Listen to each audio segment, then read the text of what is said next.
और इसी खबर पर ज्यादा जानकारी देने के लिए हमारे सहयोगी सुमित चौधरी हमारे साथ जुड़ गए। सीधे सुमित का रुख करते हैं। सुमित, सबसे पहले तो इस बात की जानकारी मिलती है कि भारत के खिलाफ पाकिस्तान एक बार फिर से अपने टेरर कैंप को सक्रिय कर रहा है, बड़ी साजिश रच रहा है। और उसके बाद ये पता चलता है कि पाक आर्मी अधिकारी जो है वो बैठक भी किए थे। क्या बैठक भी इसी को लेकर हुई थी? देखिए अंजलि, लगातार बालाकोट के बाद से ही ये कोशिश की जा रही थी कि आतंकी कैंपों को रिएक्टिव किया जाए। और बालाकोट इसलिए इंपॉर्टेंट है अंजलि क्योंकि ये एलओसी से एक महज 50 से 60 किलोमीटर दूर है और ये एक मेन कैंप है। और उसी के बाद रॉव असगर ने लगातार अफगानिस्तान और पाकिस्तान के जो सीमावर्ती इलाके हैं वहाँ पर लंबे समय तक ना सिर्फ रेकी की बल्कि तालिबान के आतंकियों से साठगांठ की। और ये कोशिश थी कि इनको बालाकोट लेकर आया जा सके। और अब कहा यह जा रहा है कि रॉव असगर ने जनवरी में ही इस 2020 के ये सारी प्लान का डिस्कशन आईएसआई और पाकिस्तान आर्मी के साथ कर लिया था। उसके बाद उसको फंड रिलीज किए गए और अब अफगानी आतंकियों को वहां पर रखा गया। इंपॉर्टेंट बात यह है कि ये वेल ट्रेंड होते हैं, आईडी और टेक्निकल चीजों के अंदर इनको बहुत महारत हासिल होती है। और अब जैश ए मोहम्मद के आतंकी ना सिर्फ इनके अंडर ट्रेनिंग ले रहे हैं बल्कि जो टुकड़ियां बनाई गई है भारत में इन्फिल्ट्रेट करने की 10 लोगों की, उस टुकड़ियों के अंदर 2-2 अफगानी आतंकियों को रखा गया है ताकि ना सिर्फ इनको जो ट्रेन कर सके बल्कि इनको पूरा गाइड भी कर सके। और बालाकोट को लगातार रिएक्टिव करने के पीछे का मकसद है सिर्फ और सिर्फ भारत के अंदर आतंकवादी गतिविधियों को बढ़ाना। और कोशिश की जा रही है कि रॉव असगर और जुबैर जो वहां का कमांडर है वो ये कोशिश में है कि लगातार ज्यादातर आतंकियों को वेल ट्रेन किया जा सके। अंजलि, सुमित हमारे साथ जुड़े रहिएगा। एक और बड़ी खबर है इसी से जुड़ी हुई है। बालाकोट पर खुफिया सूत्रों के हवाले से एक और नई जानकारी का खुलासा हुआ है। बालाकोट में रखा गया है ट्रेंड अफगानी आतंकियों को। भारत में घुसपैठ के लिए 10-10 आतंकियों की टीम बनाई गई है। इसके बारे में सुमित भी जानकारी दे रहे थे। और हर टीम में 2 अफगानी और 8 जैश के आतंकी शामिल हैं। तो बहुत बड़ी खबर आपको दे रहे हैं। और ये खबर है पाकिस्तान की नापाक साजिश से जुड़ी हुई जिसमें वो हिंदुस्तान को दहलाना चाहता है। आतंकी रऊफ ने काफी वक्त अफगानिस्तान में बिताया है। ये नई जानकारी आपको दे रहे हैं। सारा प्लान पाक आर्मी और आईएसआई ने मिलकर के बनाया है। पीओके के लीपा और केरन के लॉन्च पैड से घुसपैठ की तैयारी है। आतंकियों को अंडर वाटर ट्रेनिंग भी दी जा रही है। और इसी के ऊपर जानकारी देने के लिए सुमित जुड़े हुए हैं। सुमित, इसको लेकर के क्या अपडेट मिली है, क्या खुलासा हुआ है? ये बड़ी जानकारी जो हम दर्शकों को दे रहे हैं। देखिए निश्चित तौर पर क्योंकि कहा यह जा रहा था कि आतंकवादियों का इस्तेमाल पाकिस्तान किस तरीके से करेगा और रॉफ ने इसका प्लान पिछले 1 साल में तैयार किया है जिसके लिए उसको बड़े स्केल पर फंड भी रिलीज किए गए हैं। और अब ट्रेनिंग के बाद क्योंकि जो बालाकोट है इसमें ना सिर्फ इनके पास एयर सर्विलेंस सिस्टम इन्होंने नए लगाए हैं, नए कंट्रोल सेंटर बनाए हैं जो जुबैर की जिम्मेदारी थी, जो कमांडर है जो अफगानिस्तान में लंबे समय तक रहा। उसके बाद अंजलि ये कहा जा रहा है कि लीपा और दूसरे इलाकों से यानी लीपा वैली से और दूसरे इलाकों से इनको इन्फिल्ट्रेट कराने की कोशिश की जा रही है। अंडर वाटर ट्रेनिंग दी गई है यानी ये आतंकी जो है वो छोटे नालों, छोटे वाटर बॉडीज के जरिए भारत में इन्फिल्ट्रेट कर सके। सुमित, नजर आप बनाए रखिएगा आगे की अपडेट पे। बहुत शुक्रिया करना चाहेंगे फिलहाल पूरी जानकारी साझा करने के लिए। तो आपको बता दें कि भले लाख नापाक साजिशें रच ले पाकिस्तान, लेकिन हर बार उसको मुंह की खानी पड़ती है और भारतीय सैनिक उसे करारा जवाब देते हैं। एक और बड़ी खबर है, भारत से बार बार मुंह की खाने के बाद भी पाकिस्तान सुधरने का नाम नहीं लेता। आतंकिस्तान ने बालाकोट में एक बार फिर से टेरर कैंप एक्टिवेट कर दिया है। ये रिपोर्ट देखिए आप। भारत के खिलाफ नारे लगाते और AK-47 लहराते गोली चलाते आतंकी।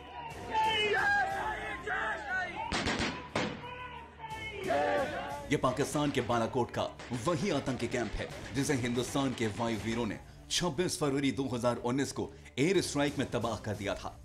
लेकिन अब जैश के सरगना आतंकी मसूद अजहर के इशारे पर दोबारा बालाकोट का आतंकी अड्डा खुल गया है। तस्वीरों में आतंकी मसूद अजहर का भाई अब्दुल रऊफ दिखाई दे रहा है। बालाकोट की तस्वीरें न सिर्फ बालाकोट एयर स्ट्राइक पर पाकिस्तान के उस झूठ को बेनकाब कर रही हैं, जिसे वो अब तक कबूल नहीं कर रहा था, बल्कि भारत को भी पैगाम दे रही हैं कि उसे पहले से ज्यादा चौकन्ना होने की जरूरत है ताकि आतंक के विषैले सपोलों के फन उठाने से पहले ही कुचल दिए जाएं। बालाकोट में 2 आतंकी कैंप एक्टिवेट हो चुके हैं। सुनसान पहाड़ियों पर जंगल से घिरी सफेद इमारत पर नजर डालिए। यह वही इमारत है जहां हिंदुस्तान के दुश्मनों को आतंक की तालीम दी जाती है। अगली खबर का रुख करते हैं। फिक्की की सालाना बैठक में प्रधानमंत्री मोदी ने एक बार फिर आर्थिक मंत्र दिया और जोर देकर कहा कि कृषि कानून से किसानों की हालत में सुधार होगा। फिक्की की 93वीं सालाना मीटिंग में प्रधानमंत्री मोदी ने कोरोना पर भारत की जीत का जिक्र किया। लेकिन उनके चेहरे पर किसान आंदोलन की फिक्र भी दिखी। तभी तो प्रधानमंत्री ने किसानों की चर्चा की और कहा कि इस कानून से किसानों को बहुत फायदा होगा। इन रिफॉर्म्स के बाद किसानों को नए बाजार मिलेंगे, नए विकल्प मिलेंगे। इन सब से कृषि क्षेत्र में ज्यादा निवेश होगा। कोरोना पर इत्मीनान दिलाते हुए पीएम ने कहा कि तमाम उतार चढ़ाव के बीच भारत के पास कोरोना को लेकर जवाब भी है और रोड मैप भी। इस महामारी के समय भारत ने अपने नागरिकों के जीवन को सर्वोच्च प्राथमिकता दी, ज्यादा से ज्यादा लोगों का जीवन बचाया। पीएम ने आत्मनिर्भर भारत का जिक्र किया और कहा कि विदेशी निवेशकों ने भारी निवेश किया है। भारत अब लोकल के लिए ग्लोबल बन रहा है और ग्लोबल चैंपियन बनने की राह पर है। फिक्की की सालाना मीटिंग में कई मंत्री, उद्योग जगत की नामचीन हस्तियां, राजनयिक और बिजनेस एक्सपर्ट्स भी शामिल हुए। तो वहीं किसान आंदोलन के 17 दिन के बाद भी सरकार और किसानों के बीच कोई सहमति नहीं बनी है और किसान पहले से ज्यादा आंदोलित हो रहे हैं। मेरे साथ में मौजूद हैं भारतीय किसान यूनियन के राष्ट्रीय प्रवक्ता राकेश टिकैत जी। राकेश जी, आज 12 तारीख है, 8 दिसंबर को हमने देखा कि भारत बंद किया गया था। आज को लेकर क्या रणनीति है? आज कुछ नहीं, तो एक आंदोलन के हिस्से हैं जी, ये चलते रहेंगे। कोई टोल पर प्रोग्राम है, लोग वहाँ पर बैठेंगे, फिर आगे के और प्रोग्राम दे देंगे, वो करेंगे। हमारा ये कि जिससे सरकार हमारी बात सुने जी। 14 तारीख में डीएम के वहाँ पे ज्ञापन लोग देंगे जी, हर जिला मुख्यालय से फिर भारत सरकार को ज्ञापन आएगा। तो ये हमारे प्रधानमंत्री के नाम पे होगा। क्या कहा जाएगा उसमें?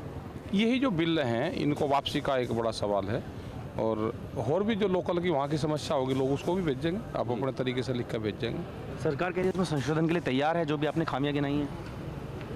पूरा बिल वापसी होगा जब ही काम चलेगा, संशोधन पर नहीं। कल आपने एक मार्च निकाला था दिल्ली की तरफ, पैदल मार्च। आज भी कोई ऐसी योजना है? नहीं, वो तो 11 बजे, हर रोज 11 बजे निकलेगा।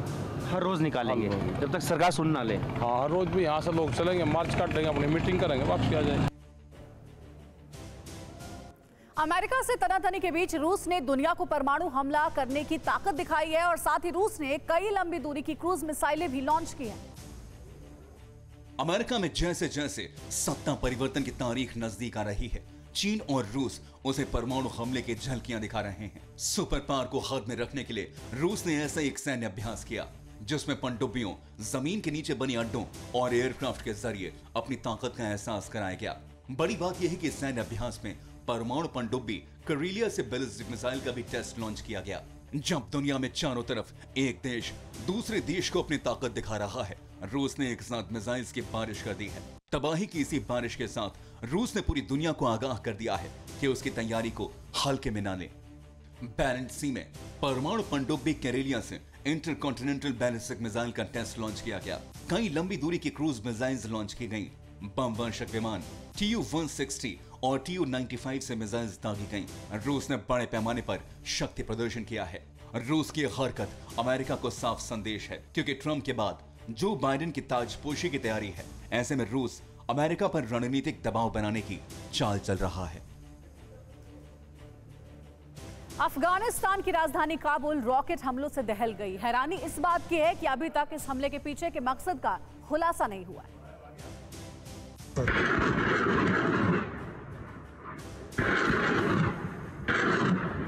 ये वीडियो अफगानिस्तान की राजधानी काबुल से आया है। यहाँ आप देख सकते हैं कि रिहायशी इलाके से एक के बाद एक कई रॉकेट्स दागे गए। गरजती आवाज और तेज रोशनी के साथ रॉकेट हवा में उड़कर जा रहे थे। खबर है कि हामिद करज़ई इंटरनेशनल एयरपोर्ट के पास ख्वाजा रवाश इलाके में रॉकेट दागे गए। चश्मदीदों के मुताबिक कम से कम 6 रॉकेट्स दागे गए हैं। सबसे चौंकाने वाली बात यह है कि अब तक पता नहीं चल पाया है कि आखिर रॉकेट्स किसने दागे। इन रॉकेट्स को दागने का मकसद क्या था।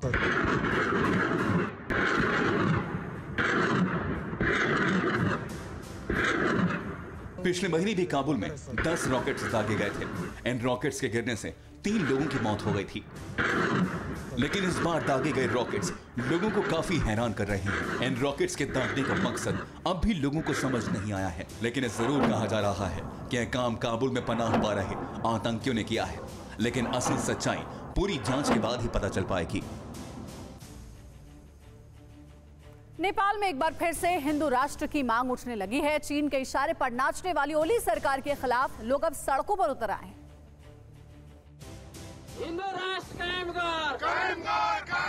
ये नेपाल की आवाज है, ये राजशाही का समर्थन है, ये ओली का विरोध है। जहां हिंदू राष्ट्र की मांग एक बार फिर जोर पकड़ने लगी है, सड़कों पर हजारों लोगों का हुजूम है और चीन के एजेंट के तौर पर काम करने वाली ओली सरकार के खिलाफ यलगार है। पिछले 15 दिनों से नेपाल की गलियों में ओली सरकार को उखाड़ फेंकने का शोर है। हालत ये हो गई है कि अब लोग प्रधानमंत्री ओली के संसदीय क्षेत्र झापा में भी प्रदर्शन कर रहे हैं। नेपाल के कोसी से लेकर महाकाली और बीरगंज से लेकर काठमांडू तक ड्रैगन के इशारे पर नाचने वाले ओली के खिलाफ गुस्सा दिखाई दे रहा है। राज संस्था समर्थक और कई हिंदू संगठनों ने नेपाल के सड़कों पर हाहाकार मचा दिया है। हजारों की संख्या में विरोध प्रदर्शन कर रहे ये लोग ओली सरकार के भ्रष्टाचार से भी त्रस्त हैं। नेपाल के चौक चौराहों पर राजा लाओ, देश बचाओ, हिंदू राष्ट्र कायम करो और भ्रष्टाचार पर कार्रवाई करो के नारे बुलंद हो रहे हैं। नेपाल में जब राजशाही के खिलाफ आंदोलन के बाद कम्युनिस्ट पार्टी और माओवादी पार्टी ने देश से राजतंत्र के साथ साथ हिंदू राष्ट्र के रूप में पहचान को भी खत्म कर दिया था।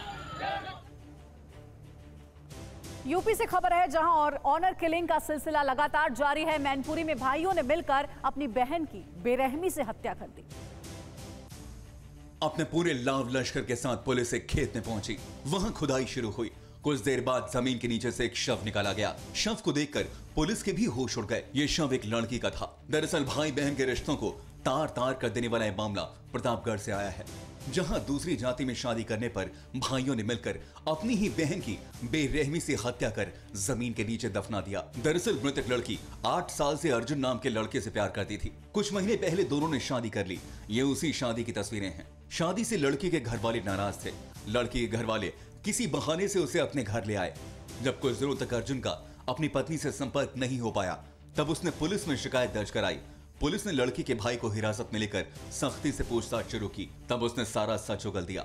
17 नवंबर को वो महिला वहां से गायब हो गई। जो इस महिला के भाई थे, उन्होंने यहाँ लाकर इसके साथ कुछ इसको गायब किया है या हत्या की है। इस रोंगटे खड़े करने वाली खबर से हर कोई हैरान है। सभी सोच में पड़ गए हैं कि कोई अपनी बहन के साथ ऐसा कैसे कर सकता है। एक खंभा अमेरिका और कई देशों के लिए रहस्य बन गया है। ये कुछ दिन दिखाता है और फिर अपने आप ये गायब हो जाता है दिखने के बाद। ये है दुनिया का सबसे रहस्यमय खंभा। अमेरिका के कोलंबिया में गांव में सोने का रहस्यमय खंभा देखा गया है। आपको बता दें, पूरी दुनिया में अब तक कुल 5 ऐसे रहस्यमय खंभे देखे गए हैं। एक ऐसा ही खंभा पहले भी देखा गया था, जो कि अमेरिका के यूटा रेगिस्तान में नजर आया था। इसके अलावा कैलिफोर्निया और रोमानिया में ऐसे ही रहस्यमय खंभे देखे गए। कोलंबिया में तो इसी हफ्ते रहस्यमय खंभा देखा गया है। कोलंबिया से पहले कैलिफोर्निया और रोमानिया में रहस्यमय खंभा देखा जा चुका है, जो चांदी की धातु का है। आपको बता दें, पूरी दुनिया में कुल 5 रहस्यमय खंभे देखे गए हैं, जिनमें गोल्डन रंग का बना हुआ है और बाकी 4 सिल्वर रंग के हैं। गोल्डन रंग के इस खंभे को देखे जाने के बाद स्थानीय लोगों का कहना है कि कहीं ये सोने का रहस्यमय खंभा बाकी के 4 खंभों को कंट्रोल तो नहीं कर रहा। कहा जा रहा है कि खंभे कुछ वक्त तक देखते हैं और फिर अपने आप ही गायब हो जाते हैं। यानी ये जरूर है, दुनिया में कई ऐसे रहस्य हैं जिनसे अब तक पर्दा नहीं हट पाया है। इन खंभों के पीछे का राज दुनिया की समझ से परे है। अपने लिए नया घर देखने गए एक शख्स के होश तब उड़ गए जब उसने किचन के अंदर एक गुप्त दरवाजा देख लिया। ये पूरा वीडियो देखिए। आपने अक्सर फिल्मों में खलनायकों के ऐसे घर देखे होंगे जहां गुप्त दरवाजे होते हैं, या फिर आतंकी घरों के नीचे सुरंग में छुपते हैं और वहां से भागते हैं। लेकिन अगर कहीं घर देखने जाएं और वहां गुप्त दरवाजा दिख जाए, तब आप क्या कहेंगे? अब वैसे ही खुफिया रास्ता एक शख्स को किचन में मिला। दरअसल लंदन में जेमी विल्किस अपने लिए घर ढूंढ रहे थे। जब वो एक अपार्टमेंट पहुंचे तो फ्लैट के किचन में उन्होंने एक खुफिया दरवाजा पाया। फिर क्या, उन्होंने इसका वीडियो बनाया और सोशल मीडिया पर डाल दिया। अब ये वीडियो इंटरनेट की दुनिया में वायरल हो गया है। जेमी विल्किस जब किचन देख रहे थे तो उन्होंने किचन की स्लैब के नीचे एक खुफिया रास्ता देखा, जो अपार्टमेंट के बैक गार्डन में निकलता है। वीडियो देखकर यह साफ हो जाता है कि बहुत से लोगों के लिए यह इमेजिन करना भी मुश्किल होगा कि किचन स्लैब के नीचे से एक रास्ता भी जा सकता है। यह वीडियो इंटरनेट की दुनिया में छा चुका है और अब तक लाखों लोग इस वीडियो को देख चुके हैं। अगली खबर का रुख करें। पहाड़ों पर सर्दी का सितम बढ़ता ही जा रहा है। जम्मू में जवाहर टनल बर्फ की चादर में लिपट गई है। बर्फबारी की वजह से जम्मू श्रीनगर हाईवे बंद हो चुका है। इन तस्वीरों को गौर से देखिए। ये है जवाहर टनल। ये पूरी तरह से बर्फ से ढक गई है। यहाँ 9 इंच तक बर्फ जमी हुई है। यहाँ आपको सब कुछ सफेद नजर आएगा। ये तस्वीरें देखने में जितना खूबसूरत लग रही हैं, इसका एहसास उतना ही जानलेवा है। यहाँ कड़ाके की ठंड पड़ रही है। जवाहर टनल ही नहीं, आसपास के कई इलाके पूरी तरह से बर्फ में डूबे हुए हैं।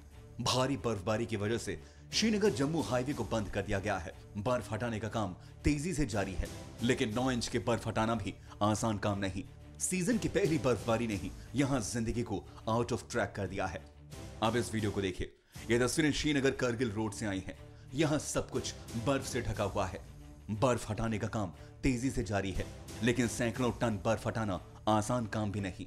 वहीं कश्मीर घाटी के मशहूर पर्यटन स्थल गुलमर्ग, सोनमर्ग और पहलगाम में पिछले 2 दिनों से काफी बर्फबारी हो रही है। बर्फबारी के बाद पर्यटन से जुड़े लोगों में काफी संख्या में पर्यटकों के आने की उम्मीदें भी बढ़ गई हैं, लेकिन स्थानीय लोगों का बुरा हाल है। उन तक खाने पीने की जरूरी चीजें नहीं पहुंच पा रही। घाटी के पहाड़ी इलाकों में जमकर बर्फबारी हो रही है। स्थानीय लोगों के लिए जिंदगी मुश्किल भले हो, लेकिन सैलानी जन्नत की तस्वीर देखकर खुद को खुशकिस्मत समझ रहे हैं। कश्मीर घाटी में लगातार बर्फबारी हो रही है, जबकि पहाड़ी क्षेत्रों पर अभी भी बर्फबारी हो रही है, लेकिन मैदानी क्षेत्रों पर कुछ घंटे रात के बर्फबारी देखने को मिली थी। उसके बाद जो है बर्फबारी बंद हो गई थी। हम अभी डल लेक जो कि प्रसिद्ध है वहाँ पे खड़े हैं और यहाँ पे इस बर्फबारी को देखने के लिए लोग, जो पर्यटक विशेषकर अगर जो कह सकते हैं कि आए थे, वो खुद को खुशकिस्मत मानते हैं कि उनको श्रीनगर में ही इस बर्फबारी को देखने का जो है अवसर मिला। और उनके अनुसार ये धरती का स्वर्ग है और यहाँ पे हर एक पर्यटक को ज़िंदगी में आना चाहिए। वहीं पे वो कह सकते हैं कि इस बर्फबारी के बाद राष्ट्रीय राजमार्ग जो कि श्रीनगर जम्मू राष्ट्रीय राजमार्ग है वो बंद कर दिया गया है। जो अधिकतर राष्ट्रीय राजमार्ग है उन पर जो है फिसलन के चलते उन पर जो है यातायात को रोक दिया गया है। प्रशासन की साफ कोशिश है कि अभी जो बर्फ़ निकासी का काम है वो बिल्कुल तेज़ किया जाए ताकि यातायात को जल्द से जल्द बहाल किया जाए। महराज अहमद, TV9 भारतवर्ष, श्रीनगर। थोड़ी देर पहले संघ प्रमुख मोहन भागवत कोलकाता पहुंचे हैं। भागवत 2 दिन के बंगाल दौरे पर हैं। वो यहां रिसर्च और साइंस से जुड़े युवाओं से बात करेंगे। सरकार के मेक इन इंडिया और आत्मनिर्भर भारत अभियान बढ़ाने का संदेश देंगे। तो 2 दिन के बंगाल दौरे पर गए हैं। सियासी हंगामे के बीच संघ प्रमुख का ये दौरा होना है। थोड़ी देर पहले ही कोलकाता पहुंचे हैं। तस्वीरें उसी दौरान की दिखा रहे हैं आपको।